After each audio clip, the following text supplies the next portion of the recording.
تلاوت کی ہوئی آیت سورہ کہف 15واں پارہ آیت نمبر 27 ہے۔ یہاں تک مضمون ہو چکا تھا کہ اللہ رب العزت اپنے حکم میں کسی کو شریک نہیں کرتے۔ اللہ کا حکم کیا کیا ہے، اس کے احکامات کیا کیا ہیں، اس کے جاننے کے لیے اللہ نے ایک کتاب بھیجی ہے، اسی لیے اگلی آیت میں اس کتاب کی تلاوت کا حکم آ رہا ہے، وَاتْلُو، اور تلاوت کیجیے۔ اللہ کے کیا کیا احکامات ہیں جو بندوں سے متعلق ہیں، اس کے لیے کتاب کی تلاوت کیجیے۔ ساری دنیا میں جتنے احکامات ہیں ان سے وابستہ آپ نہیں ہیں۔ سورج کے لیے اللہ کا حکم ہے، سورج کو معلوم ہے۔ چاند کے لیے کیا حکم ہے، چاند کو معلوم ہے۔ زمین کے لیے کیا حکم ہے، زمین کو معلوم ہے۔ لیکن آپ سے جو وابستہ احکامات ہیں اس کے لیے آپ تلاوت کیجیے۔ وَاتْلُو مَا أُوحِیَ إِلَیْکَ، جو وحی کی گئی آپ کی طرف، من کتاب ربک، من بیانیہ یعنی آپ کے رب کی کتاب۔ دنیا منقسم ہونے کے باوجود اس پر متحد ہے کہ وہ کتاب قرآن کریم ہے۔ یہ کتاب آپ کے رب کی، اس کتاب کی شان اللہ نے بیان کر دیا، لا مبدل لکلماتہ، اس کے کلمات کو بدلنے والا کوئی نہیں۔ اللہ کا وعدہ ہے، 1431 سال ہو گئے قرآن کو نازل ہوئے،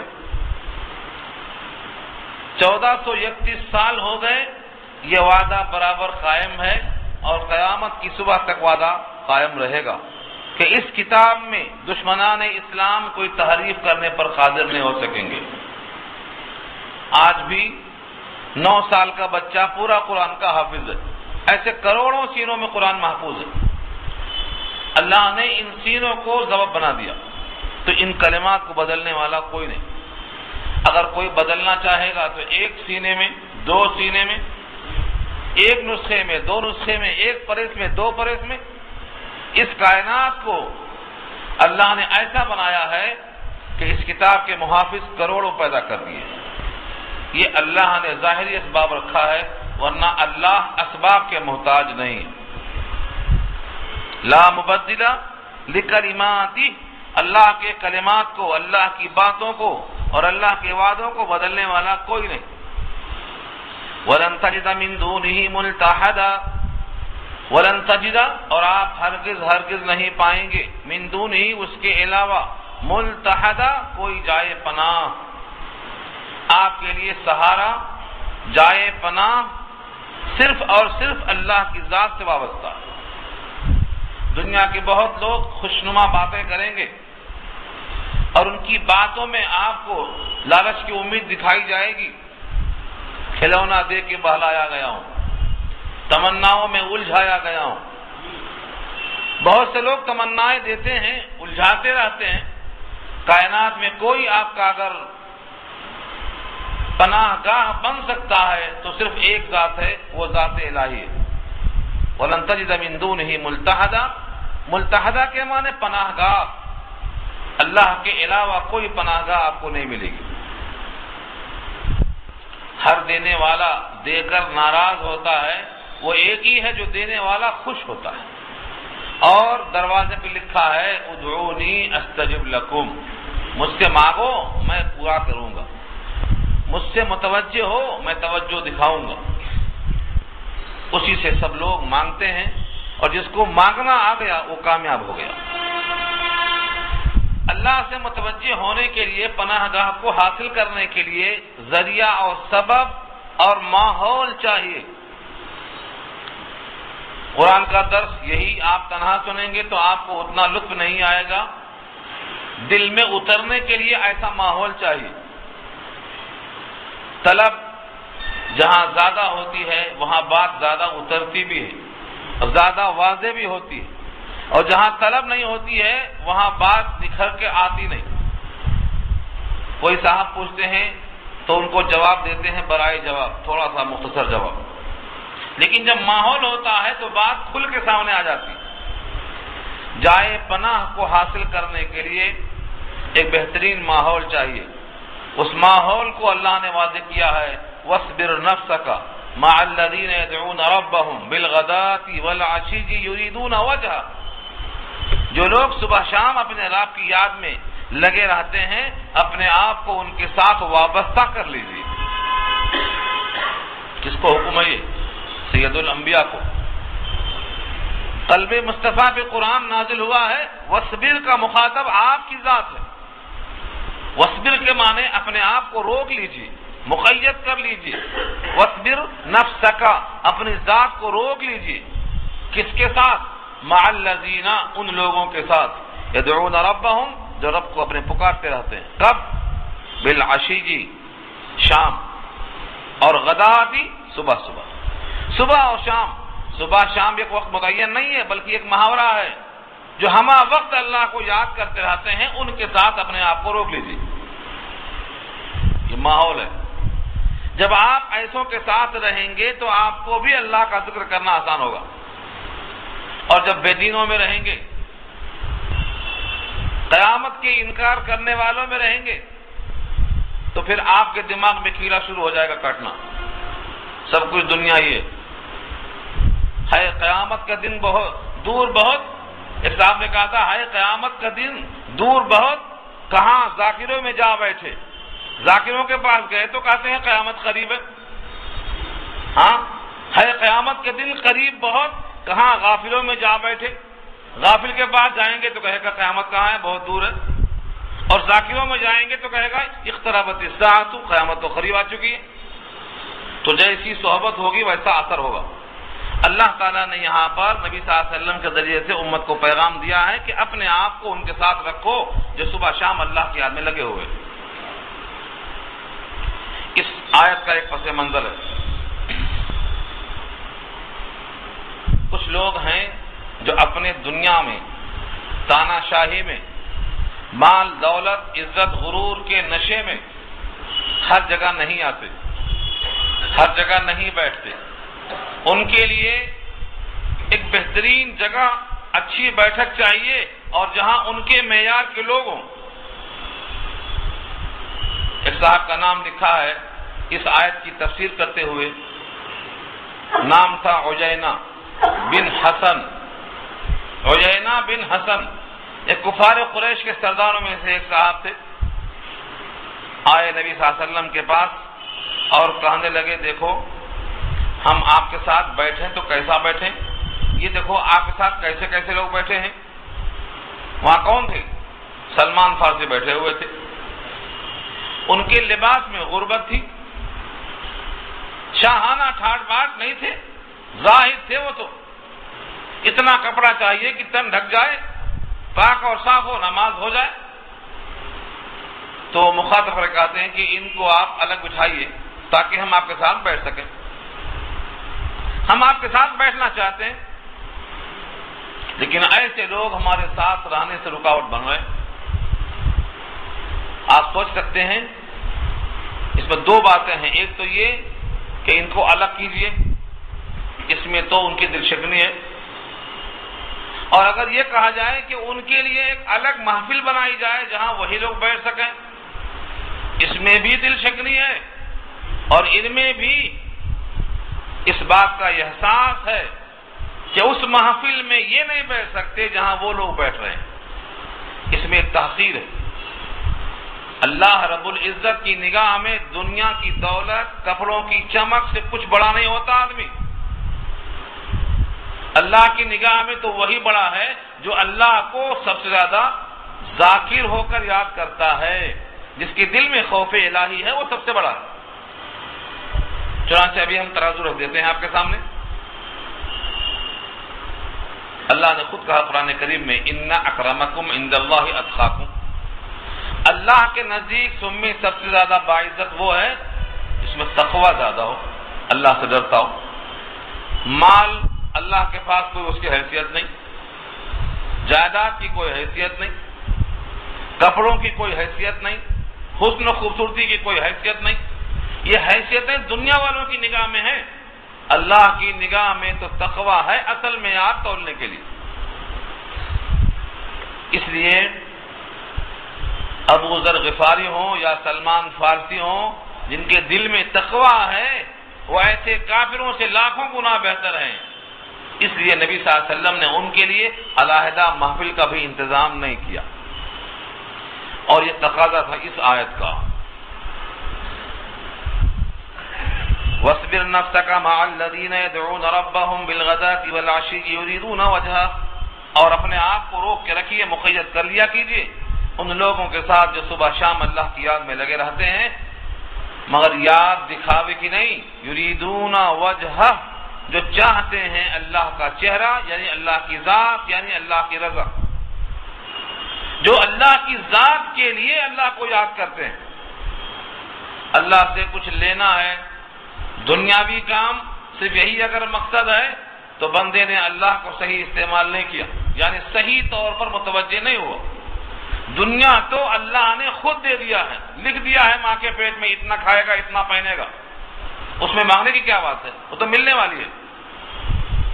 ماں کے پیٹ میں لکھا جا چکا ہے اتنی روٹی اتنی موٹی کھائے گا، یہ مانگے تب بھی ملے گی، نہ مانگے تب بھی ملے گی. رزق مانگنے منگوانے کی بات نہیں، البتہ آخرت کے لیے حکم ہے کہ مانگا کرو اللہ سے. اور کیا مانگا کرو؟ جنت الفردوس مانگا کرو. جب مانگو تو عمدہ جنت مانگو. یوں اگر سوال کرنا ہی نوبت پڑ جائے تو اللہ سے ہی مانگو. اذا سألت فاسأل اللہ واذا استعنت فاستعن باللہ. تو اللہ کا یہ وعدہ ہے، اللہ کی رضا کی خاطر یاد کر. ولا تعد عیناک عنہم، ولا تعد عیناک عنہم، یہ اسی کا نگیٹو جملہ ہے. اور آپ کی آنکھیں ان سے آگے نہ چلی جائیں. ولا تعد عیناک عنہم، اور آپ کی آنکھیں ان سے آگے نہ چلی جائیں. یعنی جو لوگ صبح شام یاد کرتے ہیں، ان کے ساتھ رہنے کے بجائے ان کو چھوڑ کر آنکھیں کچھ اور تلاش کر لیں. دولت کہاں ہے، عزت کہاں ہے، ثروت کہاں ہے، بڑائی کہاں ہے، مرتبہ کہاں ہے، کچھ اور نہیں، انہی پر توجہ مرکوز ہونا چاہیے اور ان کے ہی ساتھ صبح شام رہنا چاہیے. یہ تو کوئی امید نہیں تھی کہ سید الانبیاء ایسے اللہ والوں کو چھوڑ کر کہیں اور جا کے بیٹھیں گے. یہ تو صرف امت کے لیے سبق ہے. ہمارے استاد نے بتایا تھا، مجھے وہ یاد رہے گا زندگی بھر. ایک حدیث سنایا، کہا ایک انٹرویو ہوتا تھا، اس کا نام تھا اختبار شفوی، زبانی. کوئی بھی حدیث سنا دو. جو بندہ کوئی بھی حدیث رٹ کے یاد کر کے سناتا، اس میں ایسا سوال کرتے کہ جواب ہی نہیں آتا. ہم نے بھی بڑی کوشش کیا، ایک حدیث زبان یاد کر لیا، حالانکہ دیکھ کے پڑھنا تھا حدیث، مگر متن اور اس کی سند سب زبان یاد کر لیا، کہیں نوبت نہ آیا اٹکنے کی. اور ویسی حدیث پڑھا ہم نے کہ سوال بہت پیچیدہ کر لیا گیا. بات آ گئی، سن لیجیے آپ بھی. وعن ابن مسعود رضی اللہ تعالی عنہ انه قال رأى رسول الله صلی اللہ علیہ وسلم امرأة تعجبه فأتى سودا وهي تصنع طيبا ومعها نساء فأخلينه فقضى حاجته ثم قال أيما رجل رأى امرأة تعجبه فليقم إلى أهله فإن معها مثل الذي معها رواه الدارمی. تو دارمی کی یہ روایت ہے. نبی صلی اللہ علیہ وسلم کی روایت کو کس نے بیان کیا ہے؟ عبداللہ بن مسعود نے. نبی صلی اللہ علیہ وسلم نے کچھ عورتوں کو دیکھا، نگاہ پڑی تو عجیب ہو، وہ عورت آپ کو بھا گئی، پسند آ گئی. آپ واپس تشریف لائے سودا کے پاس. سودا نکاح میں تھی، سودا بنت زمعہ حضور کی دوسری بیوی، خدیجہ کے بعد نکاح ہوا. آپ نے ان کو دیکھا تو عورتوں کے ساتھ بیٹھی ہیں، عطر بنا رہی ہیں.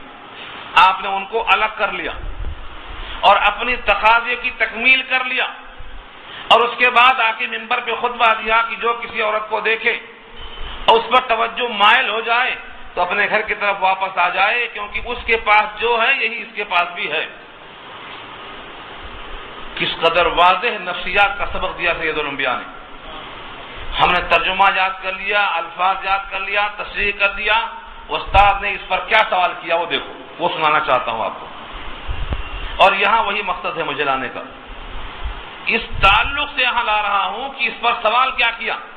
سوال یہ کیا کہ نبی کا اجنبیہ عورت کو دیکھنا اور دیکھ کے پسند کر لینا یہ نبوت کے منافی نظر آتا ہے۔ عصمت نبی کا تقاضا یہ ہے کہ اجنبیہ پر نگاہ نہ پڑے، اور نگاہ پڑنے کے بعد پسند آ جانا یہ تو نبوت کے تقاضے کے خلاف ہے۔ کیا کہا جائے گا اس کو؟ تقاضا بشری ہے، لیکن اس میں ہمیں اور آپ کو کیا ملتا ہے؟ یہ بتایا استاد نے کہ در حقیقت یہ انبیاء کے ذریعے سے امت کو تعلیم ہے کہ تم کو ایسی نوبت آ سکتی ہے تو تم ایسا کرنا۔ اس کا نام کیا ہے؟ تعلیم امت۔ نبیوں کے ساتھ بشری تقاضا تو لگا ہوا ہے، لیکن ان کو ڈھال بنا کر امت کو سکھانا مقصود ہوتا ہے۔ جیسے یہاں پر کہا ہے وَلَا تَعْدُ عَيْنَاكَ عَنْهُمْ، جو صبح شام اللہ کی یاد کرنے والے ہیں ان سے نگاہ ہٹا کر کسی اور پر نگاہ نہ جانے پائے۔ انبیاء سے یہ ممکن نہیں ہے، لیکن یہ امت کو سبق ہے کہ تم دنیا والوں کو ترجیح دیتے ہو، تمہیں اللہ والوں کو ترجیح دینا چاہیے۔ ان کے ساتھ رہنے میں آخرت بنتی ہے۔ اس کے ساتھ ایک اور چیز جوڑ لیں، مومن سے نکاح، مومنہ عورت کا، چاہے وہ کالی ہو، اور مومن کا نکاح کافرہ عورت سے چاہے وہ گوری ہو، جائز کیوں نہیں ہے؟ صرف اسی واسطے کہ مومنہ عورت جب ساتھ رہے گی تو اپنے ایمان کی وجہ سے آپ کو جنت کے قریب لے جائے گی، اور کافرہ جب نکاح میں ہوگی، یہودیہ آپ کے نکاح میں ہوگی تو دھیرے دھیرے دھیرے کھینچتے ہو کہاں لے کے جائے گی؟ اسی عقائد کی طرف لے کے جائے گی۔ کسی واسطے ساتھی اور رفیق حیات کا انتخاب مومنہ سے کرو، یہ اللہ نے کہا وَلَا تُنكِحُوا الْمُشْرِكَاتِ حَتَّى يُؤْمِنْ، مشرکہ سے نکاح مت کرو جب تک وہ مومن نہ ہو جائے، اور مومنہ تمہارے حق میں بہتر ہے چاہے تمہیں کافرہ ہی پسند ہو۔ تو صحبت کا یہ اثر ہوتا ہے۔ اسی واسطے فرمایا کہ جن کی طبیعتیں اللہ کی طرف مائل نہیں ہیں، آپ ان کو چھوڑ کر صرف اہل اللہ کو یاد کریں، اہل اللہ کے ساتھ رہیں۔ کوئی آدمی ان کو چھوڑتا کیوں ہے اور دنیا والوں پر نگاہ پڑتی کیوں ہے؟ ترید زینت الحیات الدنیا، دنیا کی حیات کی زینت کو چاہتے ہوئے، دنیا کی حیات کی رونق چاہتے ہوئے۔ ایسا ہو سکتا ہے جن کے پاس دنیا ہے توجہ اس طرف چلی جائے، اس کی علت کیا ہے؟ فرمایا وَلَا تُطِعْ مَنْ أَغْفَلْنَا قَلْبَهُ عَنْ ذِكْرِنَا، وَلَا تُطِعْ مَنْ أَغْفَلْنَا قَلْبَهُ عَنْ ذِكْرِنَا، اس شخص کی اطاعت مت کیجیے جس کے دل کو ہم نے اپنی یاد سے غافل کر دیا ہے۔ اس کا مطلب یہ ہے کچھ لوگ جو غافل ہیں وہ خود غافل نہیں ہیں، اللہ نے ان کے دل کو غافل کر دیا۔ اس غفلت کی بنیاد کیا ہے؟ جب ایک بار اللہ کی طرف بندہ بے توجہی کرتا ہے تو بے توجہی کرتے کرتے اتنا دور چلا جاتا ہے کہ وہ منڈ ہو جاتا ہے۔ جس طرح چھری جس سے کاٹنے کا کام لیا جاتا ہے، پھینک دیا تو زنگ لگ گیا، اب استعمال نہ کرتے کرتے وہ ایسی زنگ آلود ہو جاتی ہے کہ وہ نکمی اور ناکارہ ہو کے رہ جاتی ہے۔ تو جن لوگوں کو ہماری یاد نہیں آتی، جن کے دلوں کو ہماری یاد سے ہم نے غافل کر دیا ہے، آپ ان کی اطاعت مت کیجیے۔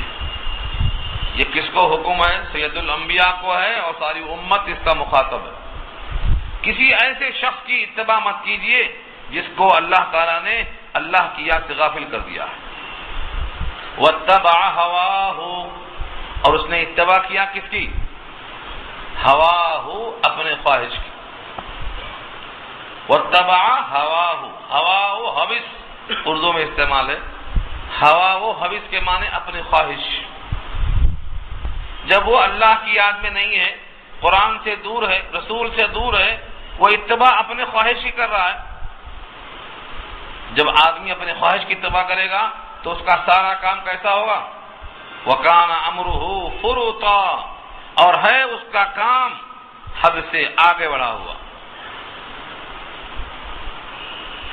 وَكَانَ أَمْرُهُ فُرُطًا، فرطا کے معنی کوتاہیوں سے بھرا ہوا ہے، کیونکہ اس کی خواہش ہمیشہ حق کے مطابق تو نہیں ہو سکتی۔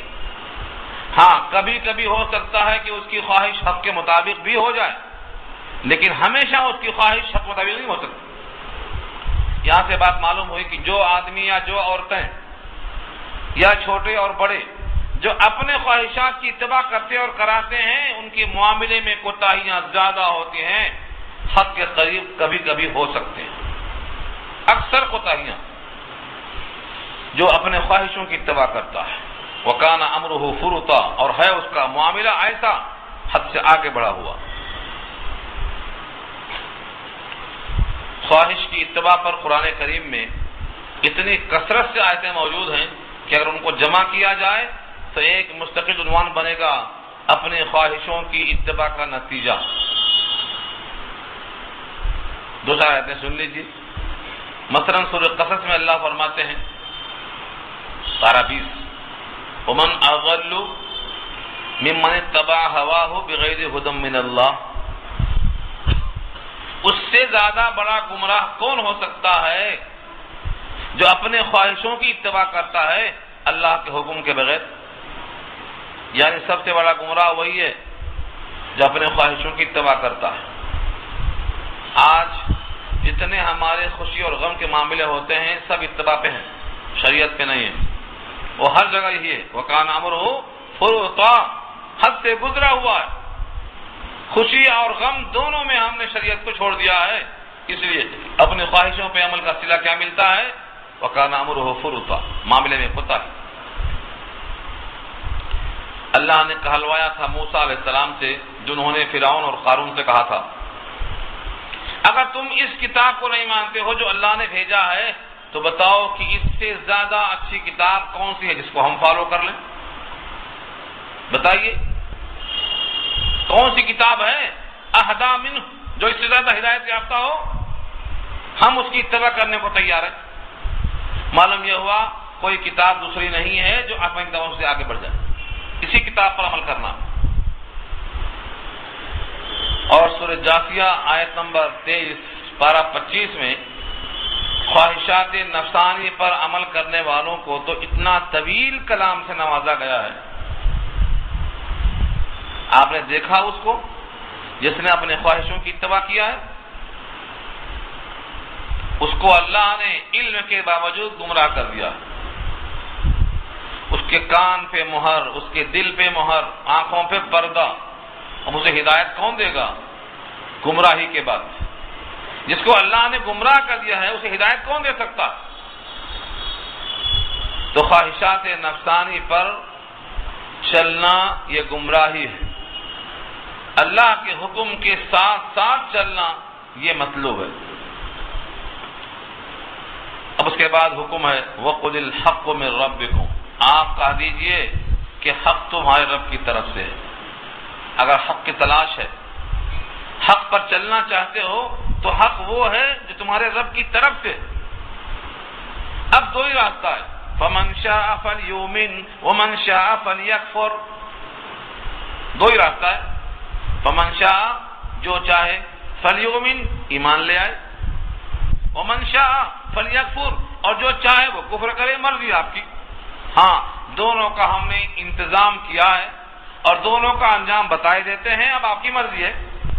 اب اگلی آیتوں میں دونوں کا انجام آ رہا ہے، پھر دونوں کی مثال بھی آ رہی ہے۔ دونوں آدمی دو قسم کے، ایک جنت کا طالب مومن ہے اور ایک دنیا کو بناتا ہے جنت جو کافر ہے، دونوں کا انجام بتایا مثال دے کے اللہ نے۔ تو دو راستے ہیں، حق تو وہ ہے جو رب نے بھیجا، جو مانے گا وہ مومن، جو نہیں مانے گا وہ کافر۔ کافروں کا انتظام ہم نے کیا کیا سنو پہلے، انا اعتدنا، بے شک ہم نے تیار کر دیا ہے، للظالمین، ظالموں کے لیے، نارن، ایسی آگ، احاط بہم سرادقها، کہ اس کی قناتوں نے اس کا احاطہ کر رکھا، احاط بہم، احاطہ کیا ان کا، سرادق کہتے ہیں قنات کو، اطراف سے جو آپ لگاتے ہیں خیمے کے قریب میں، قنات، آگ کی قنات ہے وہاں، سرادق کہا اسے اللہ نے، اس کی آگ نے ان کو گھیر رکھا ہے، آگ میں گھرے ہوئے ہوں گے، اور ایسے موقع پر پیاس کا لگنا یقینی ہے۔ بندہ ذرا گرمی ہوئی تو پیاسا ہو جاتا، جب آگ میں گھرا ہوا ہے اور آگ کی قناتوں نے اسے گھیر رکھا ہے تو کتنی پیاس لگتی ہے۔ شدت کرب میں جب کہتا ہے پانی پانی، تو پانی کب ملے گا اور کیسا ملے گا؟ وَإِن يَسْتَغِيثُوا، اور اگر وہ فریاد کریں گے پیاس لگی ہے، وَإِن يَسْتَغِيثُوا،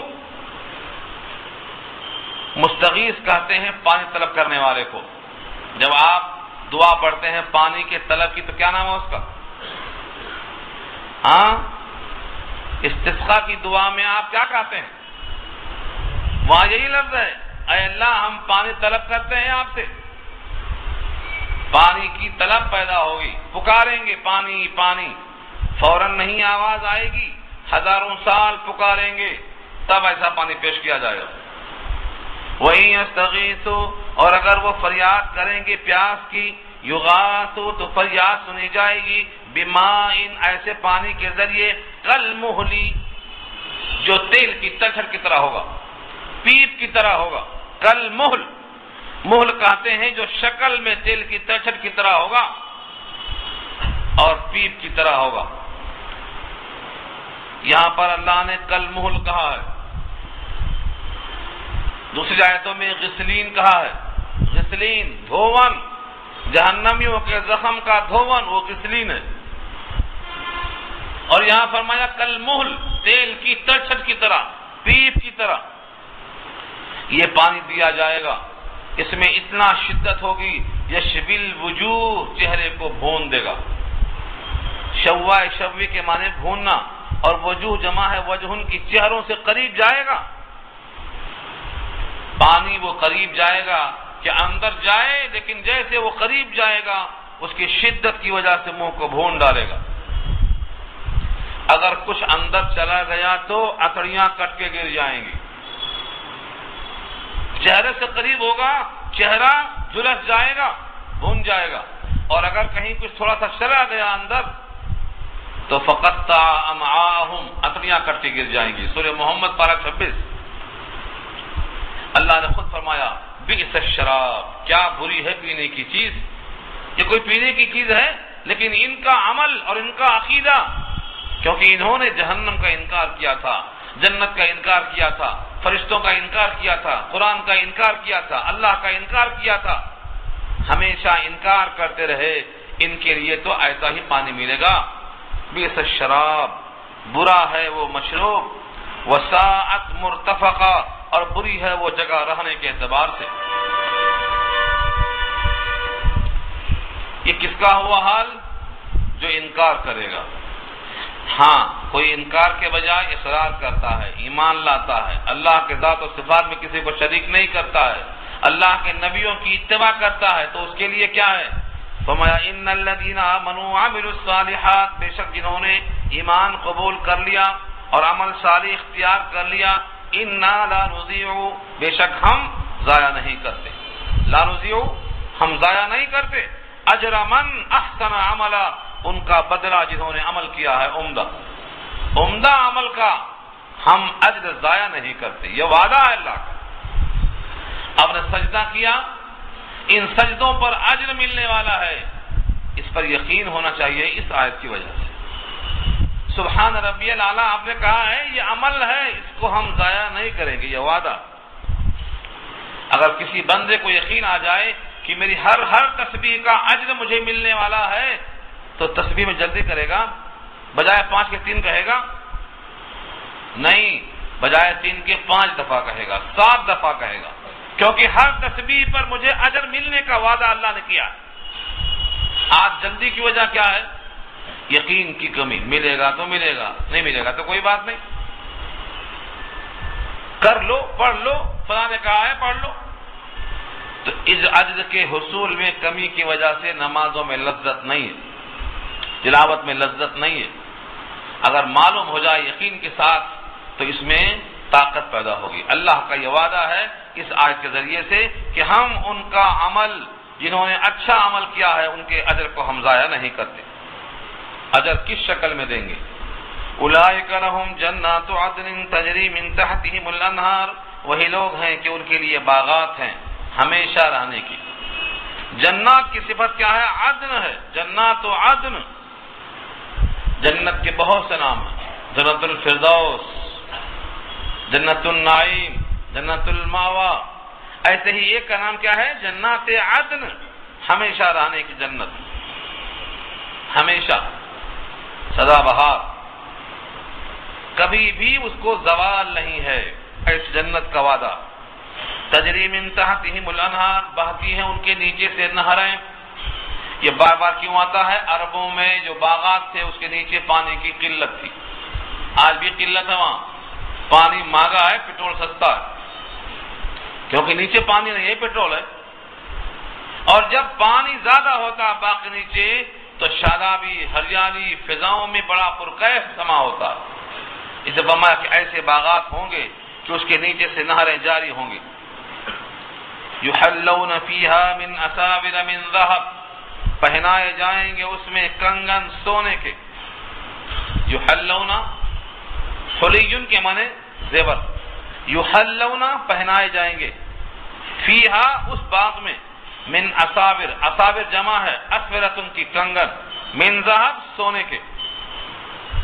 اس آیت میں سونے کا ذکر ہے، سورۃ الدہر میں اساور من فضہ کہا ہے، چاندی کا کنگن کہا ہے، تو کہیں چاندی کا کنگن کہا ہے، کہیں سونے کا کنگن کہا ہے۔ عورتیں سنیں گی تو ہنسیں گی، مولوی صاحب کنگن تو ہمیں ملتا ہے، آپ کہاں شوق لگتے ہیں کنگن پہننے کا؟ اب مرد بھی پہنیں گے کنگن؟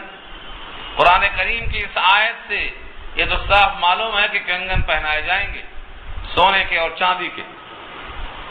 ایک صاحب نے اٹھایا ہے سوال کہ زیور تو عورتوں کو زیبا ہے، یہ مرد حضرات اگر زیور پہنیں گے سونے کے چاندی کے تو ان کی مردانگی پہ حرف آئے گا؟ یہ سارے محاورات دنیا کے لحاظ سے، دنیا میں داڑھی نہیں رکھے گا تو مردانگی کے خلاف نہیں ہو رہا۔ ہاں، فرعون کو داڑھی تھی حالانکہ وہ کافر تھا، داڑھی کا نہ رکھنا مرد ہونے کے خلاف تھا، مگر آج جتنے چھیلنے والے وہی مرد بنتے ہیں، حالانکہ چھیلنا مردانگی کے خلاف ہے۔ تو یہ معروف طریقہ پڑ چکا ہے، جو جتنا گھٹائے گا اتنا مہذب ہے، تہذیب یافتہ ماحول پہ ہے۔ جنت میں جانے کے بعد داڑھی کا نہ ہونا یقینی ہے، داڑھی کسی کو نہیں ہوگی، کسی کو داڑھی نہیں ہوگی جنت میں، کسی کو داڑھی نہیں ہوگی، سب کے سب بغیر داڑھی کے ہوں گے، تو وہاں تو معیوب نہیں ہوگا داڑھی رکھنا۔ جنت میں داڑھی کسی کو نہیں ہوگی۔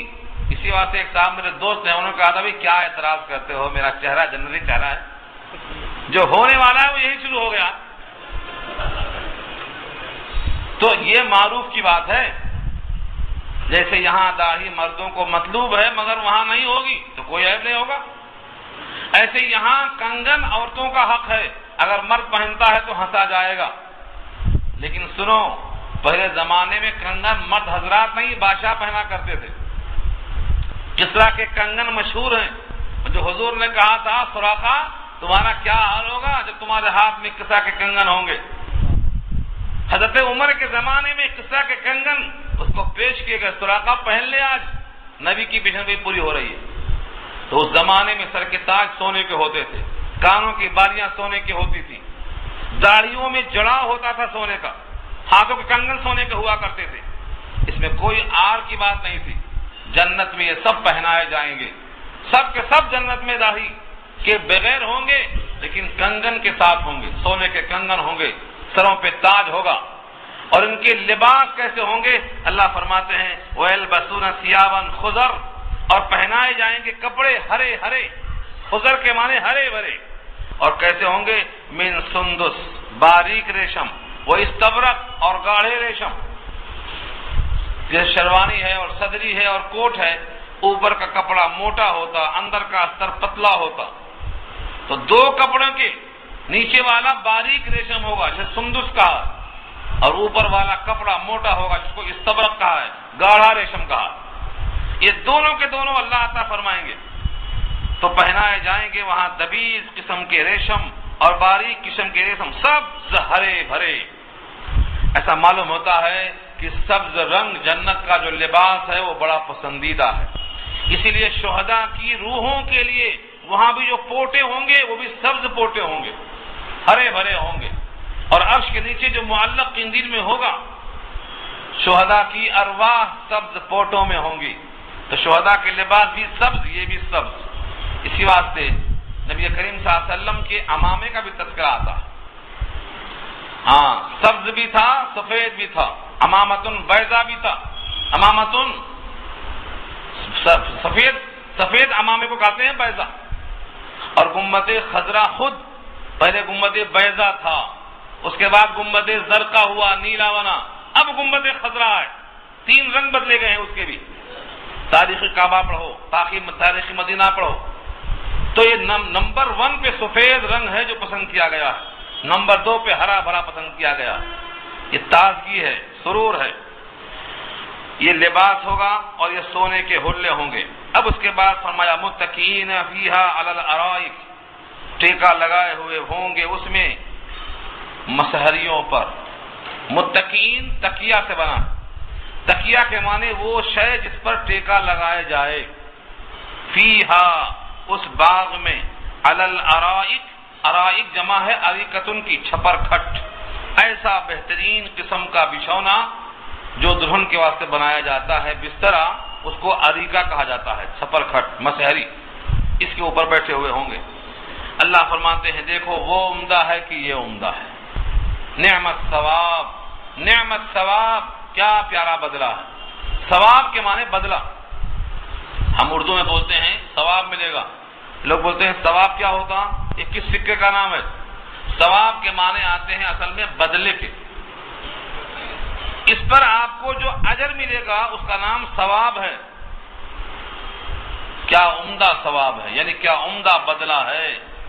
وحسنت مرتفقہ، اور بہت عمدہ ہے ٹھکانے کے اعتبار سے۔ اوپر آیا تھا ساعت مرتفقہ اور یہاں آیا حسنت مرتفقہ، وہ برا ٹھکانہ تھا، یہ اچھا ٹھکانہ آ گیا۔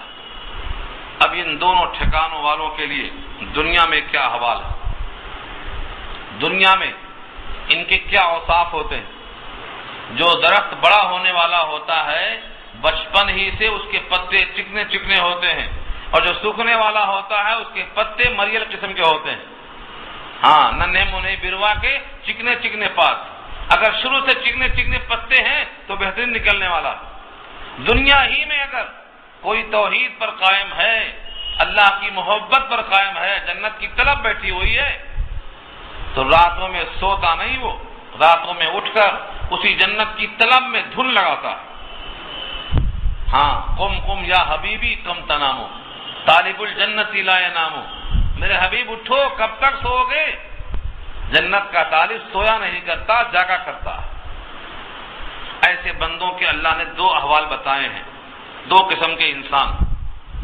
وَاضْرِبْ لَهُمْ، بیان کرو ان کے لیے، مثلاً ایک مثال، رجلین، 2 آدمیوں کی، ایک مومن ایک غیر مومن، تاکہ مومن کے احوال سن کر اسوہ حسنہ ہو اور غیر مومن کے احوال سن کر عبرت کا سامان فراہم ہو۔ رجلین، 2 ایسے آدمی، جعلنا لأحدہما جنتین، بنایا ہم نے ان میں سے ایک کے لیے 2 باغات، جنتین تسنیہ ہے، جنت واحد، کیسا باغ تھا؟ من اعناب، انگوروں کے، عنب کی جمع اعناب، انگوروں کے باغ۔ وحففناہما بنخل، اور ہم نے اس کو ڈھانپ رکھا تھا کھجوروں کے ذریعے سے، کھجوروں کے طرف، اطراف سے کھجوروں کے باغ تھے اور بیچ میں انگوروں کا کھیت تھا، ان دونوں کو ہم نے دے رکھا تھا۔ وجعلنا بینہما زرعا، اور بنایا ہم نے ان دونوں باغوں کے درمیان زراعت، کاشتکاری بھی ہوتی تھی اسی میں۔ جب زمین بڑی ہوتی ہے تو آدمی مختلف چیزیں ڈالتا ہے، ادھر کھجور ادھر انگور، بیچ میں زراعت کھیتی۔ کلتا الجنتین آتت اکلہا، دونوں کے دونوں باغات، کلتا تسنیہ ہے دونوں، الجنتین دونوں باغات، آتت اکلہا لاتے رہے اپنا پھل اپنا میوہ، ولم تظلم منہ شیئا، اور کم نہیں ہوا اس میں سے کچھ بھی۔ ایسا نہیں کہ کبھی پھل آیا کبھی نہیں آیا، انگور آیا تو آم نہیں آیا، آم آیا تو انگور نہیں آیا، ایسا نہیں۔ ولم تظلم، تظلم کے معنی کم کرنا، حق نہ دینا، ظلم کرنا۔ درختوں کا حق یہ ہے کہ وہ پھل دیتے جائیں اور ان کا پھل نہ دینا، یہ ظلم کرنا ہے، یعنی کوتاہی کرنا ہے۔ وَلَمْ تَظْلِم مِنْهُ شَيْئًا، ان میں سے کچھ کمی نہیں ہوئی، ہمیشہ پھل آتے رہے۔ وَفَجَّرْنَا خِلَالَهُمَا نَهَرًا، اور جاری کر دیا ہم نے ان باغوں کے درمیان سے ایک نہر کو، پانی کی فراوانی ہے۔ وَكَانَ لَهُ ثَمَرٌ، اور تھا ان کے لیے ثمر، سے میم رے ثمر۔ یہ ثمر صرف پھلوں کو نہیں بولتے، ثمر جو ہے نتیجے کو بولتے، رزلٹ کو بولتے، مال دولت ثروت کو بولتے۔ وَكَانَ لَهُ ثَمَرٌ کا اشارہ کر دیا کہ صرف باغات ہی نہیں تھے، کھجور کے، انگور کے اور زراعت کے اور نہروں کے، یہی نہیں بلکہ ان کے پاس بہت قسم کا پھل تھا۔ اولاد بھی تو پھل ہے، ہاں اولاد پھل نہیں، بیٹی ہو یا بیٹا، یہ ماں باپ کے خوشیوں کا پھل ہوتے ہیں، ان کا نام ہے ثمرۃ الفؤاد، دل کا میوہ، دل کی خوشی کا میوہ ہے۔ جب دونوں کے دل میں سرور پیدا ہوتا ہے تو اس کے نتیجے میں یہ پھل ظاہر کرتے ہیں رب کریم۔ تو ثمر تھا، معلوم یہ ہوا کہ اس کے پاس مال دولت ثروت اور بھی بہت کچھ تھی، اللہ نے دنیا بہت دے رکھی تھی۔ یہ ایک آدمی کا اللہ نے حال بیان کیا۔ یہ شخص اپنے ساتھی سے کیسی بات کرتا ہے دیکھو، آج دنیا میں جو لوگ ڈینگے مارتے ہیں، ذرا پیسہ آیا، ذرا دولت آئی، ذرا حالات اچھے ہوئے تو کیسی ڈینگے مارتے ہیں، وہ ڈینگوں کا نتیجہ دیکھو کیا ہونے والا ہے۔ یہ کہتا ہے فقال لصاحبہ، بس وہ کہتا ہے اپنے ساتھی سے، کیا کہتا ہے، وہو یحاورہ، جبکہ وہ اس سے ملاقات کرتا ہے اور بات چیت کرتا ہے۔ حاورہ یحاورہ، محاورہ کے معنی بات چیت کرنا۔ کیا کہتا ہے، انا اکثر منک مالا، مال کے اعتبار سے میں تم سے زیادہ ہوں، تمہارا مکان چھوٹا میرا مکان بڑا، تمہارے ایک ہی پلاٹ ہے میرے پاس کئی پلاٹ ہے، تمہارے پاس ایک ہی بیوی میرے پاس 4 بیویاں، ہر چیز میں بتاتا ہے انا اکثر منک مالا، مال کے اعتبار سے میں تم سے زیادہ ہوں۔ وَأَعَزُّ نَفَرًا، اور زیادہ میں عزت دار ہوں نفر کے اعتبار سے۔ نفر کہتے ہیں ایک آدمی کو۔ کبھی آپ جائیں گے عمرہ کرنے اور کرائے کی گاڑی مانگیں گے تو پوچھے گا کم نفر، کتنے آدمی ہیں، کم نفر کتنے آدمی ہیں، تو نفر کہتے ہیں اشخاص کو۔ یہ کہتا ہے وَأَعَزُّ نَفَرًا، اور میں زیادہ عزت والا غلبے والا ہوں تعداد کے اعتبار سے، میری ایک آواز پر لاکھوں جمع ہو جاتے ہیں۔ آج کے سیاسی لوگ بھی ایسا ہی کرتے نا، اپنے طاقت کو دکھانے کے واسطے کیا کرتے، عددی قوت کو اکٹھا کر دیتے۔ تو یہاں مال بھی زیادہ ہے اور عددی قوت بھی زیادہ ہے۔ مالوں وَأَعَزُّ نَفَرًا، اور زیادہ ہے میرے پاس مال بھی اور زیادہ مال کے افراد بھی۔ وَدَخَلَ جَنَّتَهُ، اور داخل ہوا اپنے باغ میں، وَهُوَ ظَالِمٌ لِنَفْسِهِ، اس حال میں کہ وہ ظالم تھا اپنے آپ پر۔ بیٹا بیٹھ جاؤ یہ سب کام نہیں کرنا۔ وَهُوَ ظَالِمٌ لِنَفْسِهِ، اور وہ اپنے آپ پر ظلم کر رہا تھا۔ جب باغ میں داخل ہوا تو اس کے داخلے کے وقت میں اس کی یہ حالت تھی کہ وہ اپنے آپ پر ظلم کر رہا تھا۔ وَهُوَ ظَالِمٌ لِنَفْسِهِ، جب بندہ ظالم لنفسہ ہی ہوتا ہے تو اس کا مطلب کیا ہوتا ہے، وہ مشرک ہے، وہ اللہ کے حکم میں غیروں کو شریک کرتا ہے۔ ظلم کا سب سے بڑا درجہ کیا ہے تو شرک، ان الشرک لظلم عظیم، شرک سب سے بڑا ظلم ہے۔ کسی کو تھپڑ مارنا یہ بھی ظلم ہے، لیکن ظلم کا درجہ ہوتا ہے، سب سے بڑا ظلم کون سا ہے، شرک۔ امام بخاری باب قائم کرتے ہیں باب ظلم دون ظلم، ایک ظلم دوسرے سے کم ہوتا ہے۔ یہاں فرمایا کہ جب وہ باغ میں داخل ہو رہا تھا تو وہ اپنے آپ پر ظلم کر رہا تھا، مطلب کافر تھا۔ قال، گھمنڈ سے کہتا ہے، ما اظن ان تبید هذه ابدا، ما اظن، میں گمان نہیں رکھتا، میں خیال نہیں رکھتا ان تبید ہذی کہ میرا باغ خراب ہوگا، ابداً کبھی بھی، ہمیشہ میرا باغ سدا بہار رہے گا اور میرا شباب بھی ایسا ہمیشہ رہے گا۔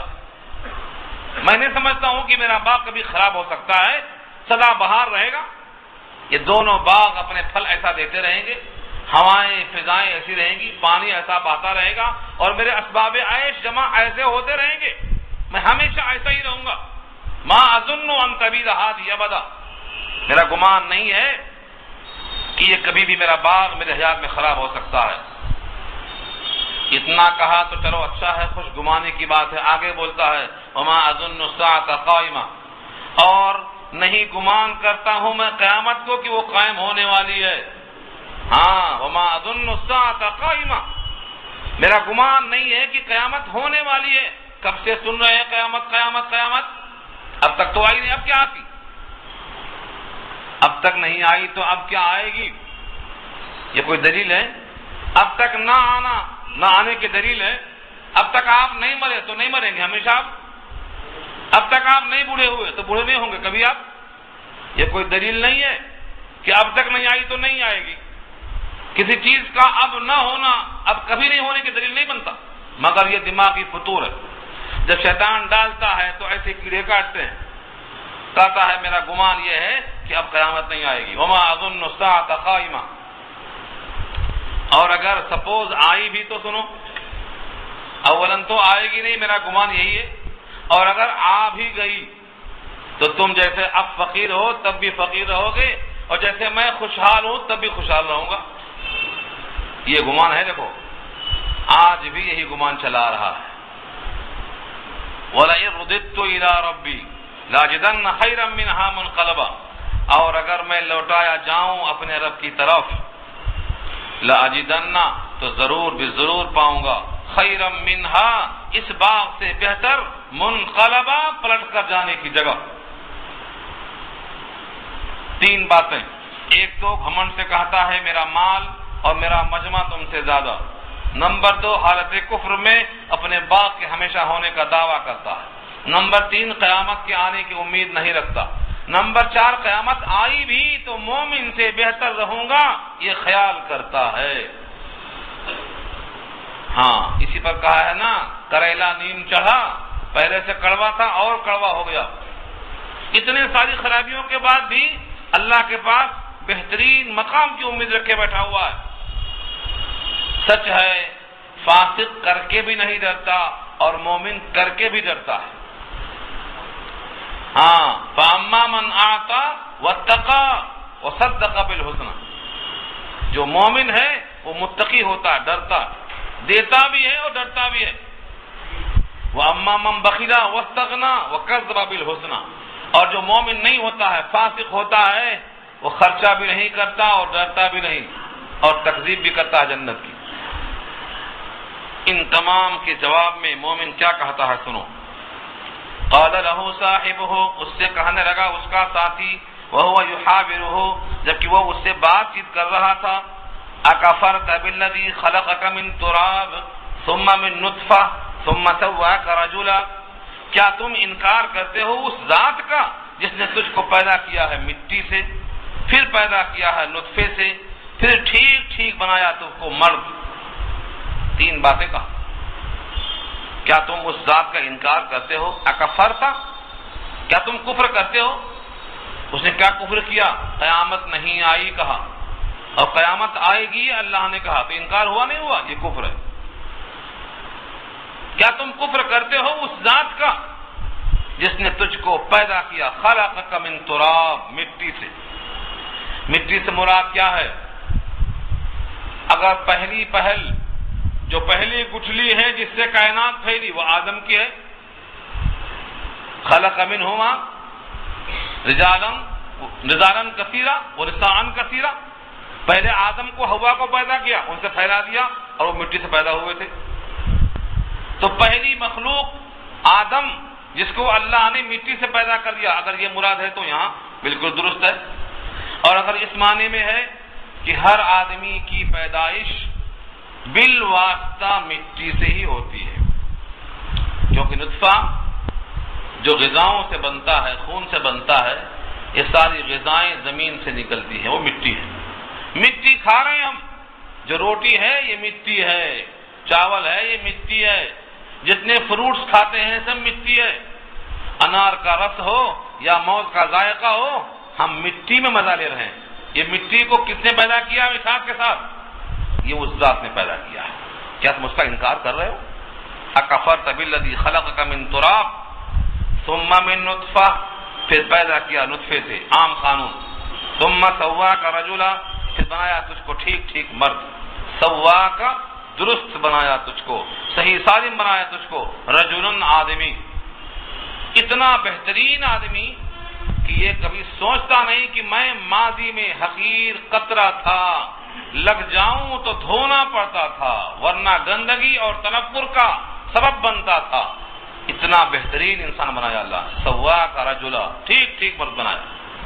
اپنے ماضی کی طرف دماغ جاتا ہی نہیں، سوچتا ہی نہیں۔ یہ دماغ اس طرف کیوں نہیں جاتا؟ کیونکہ اپنے شباب میں مگن اور دھت ہے، اسے کوئی پتا نہیں کہ میرا ماضی کیا تھا۔ اتنا بہترین بنایا اللہ نے، سنوار دیا۔ لیکنہ اللہ ربی، لیکن وہ اللہ میرا رب ہے، لیکن وہ اللہ میرا رب ہے۔ ولا اشرک بربی احدا، اور میں شریک نہیں کرتا اپنے رب کے ساتھ کسی کو، میں کسی کو شریک نہیں کرتا اپنے رب کے ساتھ کسی معاملے میں۔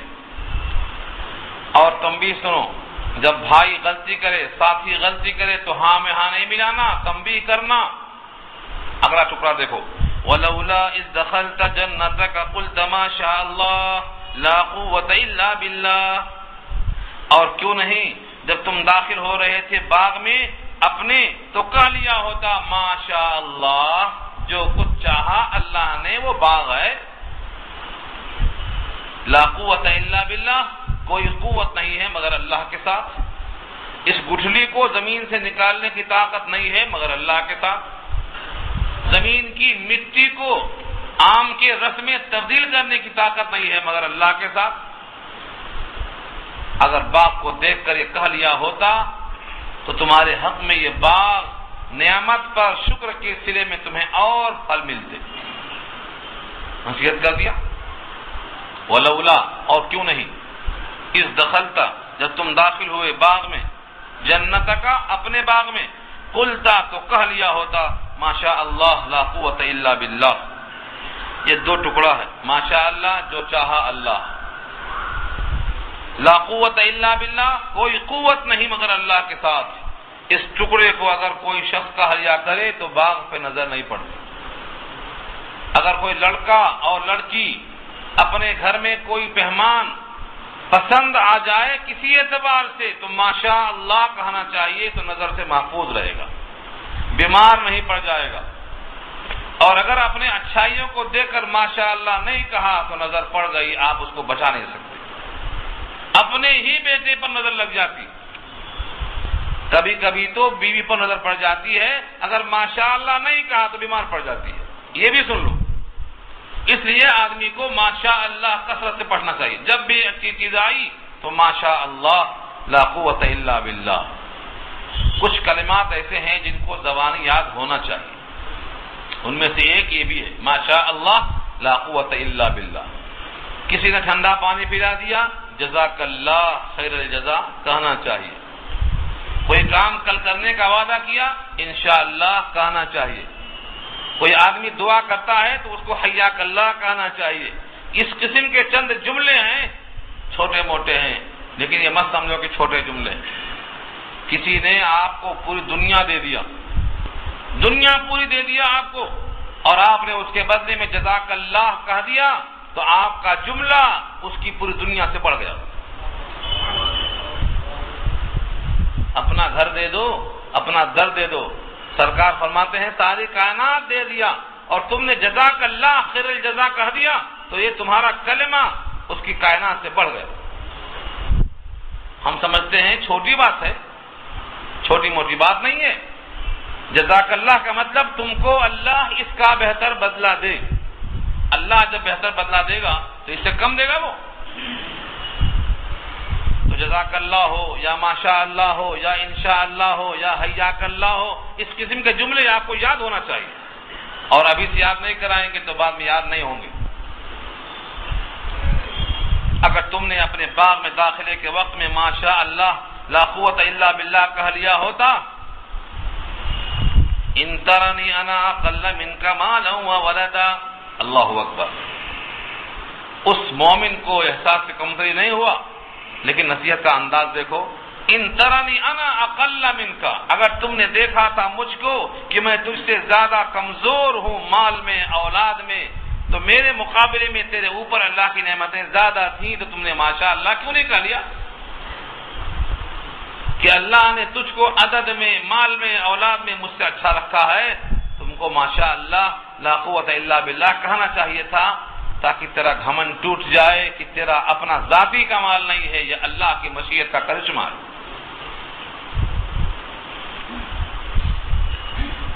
بندہ مومن ہمیشہ امید میں رہتا ہے، فَعَسَى رَبِّي أَن يُؤْتِيَنِي خَيْرًا مِّن جَنَّتِكَ، اور امید ہے مجھ کو، فَعَسَى امید ہے، ربی میرا پروردگار، ان یؤتینی کہ دے گا مجھ کو، خیرن بہتر، من جنتی کا تیرے باغ سے، تیرا باغ تو عارضی باغ ہے، مجھ کو دائمی باغ ملنے والا ہے۔ وَيُرْسِلَ عَلَيْهَا حُسْبَانًا مِّنَ السَّمَاءِ، اور بھیج دے گا اس باغ پر آسمان سے کوئی آفت، تقدیری آفت، فَتُصْبِحَ صَعِيدًا زَلَقًا، بس صبح صبح ہو جائے گا باغ چٹیل میدان، اللہ اس پر قادر۔ او یصبح ماؤها غورا، یا ہو جائے گا صبح صبح اس کا پانی نیچے خشک، اتر جائے پانی باغ کا، فلن تستطيع له طلبا، پھر ہرگز تو طاقت نہیں رکھے گا اس کو ڈھونڈ کر لانے کی، اگر پانی کی سطح نیچے اتر گئی تو اس کو اوپر لانے کی طاقت تیرے اندر نہیں ہوگی۔ ان دونوں وجہوں سے تجھے ماشاء اللہ کہنا چاہیے تھا۔ پانی کا سطح آب کا اوپر لانا اللہ کی مشیت ہے، آسمان سے کسی عذاب کو آنے سے روکنا اللہ کی مشیت ہے، تجھے ماشاء اللہ کہنا چاہیے اور لا قوت الا باللہ بھی کہنا چاہیے۔ وَأُحِيطَ بِثَمَرِهِ فَأَصْبَحَ يُقَلِّبُ كَفَّيْهِ عَلَى مَا أَنفَقَ فِيهَا وَهِيَ خَاوِيَةٌ عَلَى عُرُوشِهَا، اور گھیر لیا اس کے پھلوں کو، وَأُحِيطَ بِثَمَرِهِ، اور احاطہ کر لیا گیا اس کا پھل، فَأَصْبَحَ ہو گیا صبح صبح، يُقَلِّبُ كَفَّيْهِ ہتھیلیاں ملتے ہوئے، يُقَلِّبُ كَفَّيْهِ اپنے دونوں ہاتھوں کے ہتھیلیاں ملتا رہا، عَلَى مَا أَنفَقَ فِيهَا، اس پر جو اس نے باغ میں خرچہ کیا تھا، پانی ہے، مزدوری ہے، کھاد ہے، بیج ہے، وغیرہ وغیرہ، سارے خرچے ڈوب گئے۔ وَهِيَ خَاوِيَةٌ عَلَى عُرُوشِهَا، اور وہ باغ پڑا ہوا تھا اپنے ٹٹی چھتوں پر، پہلے چھت گرتی ہے پھر دیواریں گرتی ہیں، خاویۃ ویران پڑا ہوا تھا اپنے ٹٹیوں کی چھتوں پر، وَيَقُولُ، اور وہ بندہ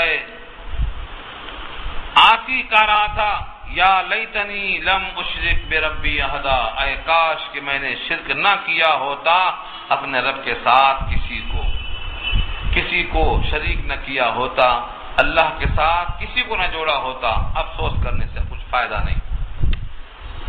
آگے فرماتے ہیں رب کریم، وَلَمْ تَكُن لَهُ فِئَةٌ، اس کے پاس کوئی جماعت، کوئی پارٹی، کوئی گروہ، کوئی جتھا ایسا نہیں، يَنْصُرُونَهُ مِن دُونِ اللَّهِ، جو مدد کر سکے اس کی اللہ کے مقابلے میں، کہ باغ کو کھڑا کر دے۔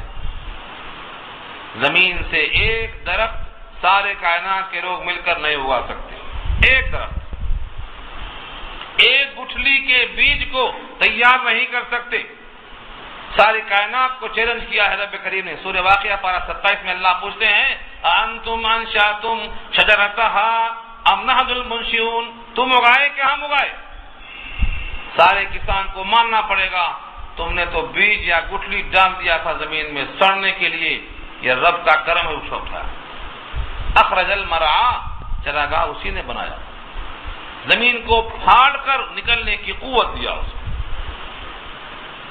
اب کہتا ہے کاش میں نے شرک نہ کیا ہوتا اپنے رب کے ساتھ، حالانکہ اب اس کے لیے کوئی جماعت نہیں۔ وَلَمْ تَكُن لَهُ فِئَةٌ گروہ، جماعت، کوئی گروپ، يَنْصُرُونَهُ مِن دُونِ اللَّهِ، جو اس کی مدد کر سکتا ہو اللہ کے مقابلے میں، وما کان منتصرا، اور وہ خود بھی انتقام نہیں لے سکتا۔ کیا لیتا انتقام؟ جس ذات کو دیکھنے پر قادر نہیں ہے اسے انتقام کیا لے سکتا ہے؟ وما کان منتصرا، اور وہ خود بھی انتقام نہیں لے سکتا۔ ہنالک الولایۃ للہ الحق، وہاں ہے سچی ولایت اللہ کے لیے، حق ہے۔ ایسے موقع پر اللہ کی ولایت کا اظہار ہوتا ہے، سچا ولی وہی ہے۔ ولایت کے معنی آتے ہیں خود مختاری، یعنی حقیقی طور پر وہی مالک ہے۔ سچی ولایت اور سچا حق اللہ کا ہے، ایسے موقع پر ظاہر ہوتا۔ ہوا خیر ثوابا وخیر عقبا، وہی بہتر ہے بدلہ دینے کے اعتبار سے اور وہی بہتر ہے نتیجے کے اعتبار سے۔ ان دو مثالوں میں اللہ نے ایک مثال بندہ مومن کی دی ہے اور ایک بندہ عاصی کی دی ہے۔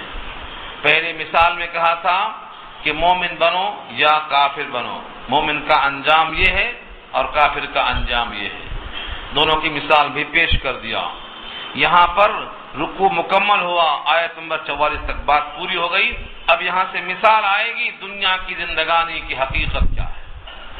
دنیا میں تمہاری حیات ایسی ہے کہ پانی برسایا، زمین سے سبزہ اگ گیا، پھل آ گئے، پھر پیلا ہو گیا اور اس کے بعد زمین دوز ہو گیا۔ تم بھی تو ایسے ہو۔ یہ پوری بحث انشاءاللہ اگلی آیتوں میں آ رہی ہے۔ دعا کر لیجئے اور آئندہ سے وقت پر تشریف لائیے اور ساتھیوں کو جوڑنے کی کوشش کیجیے۔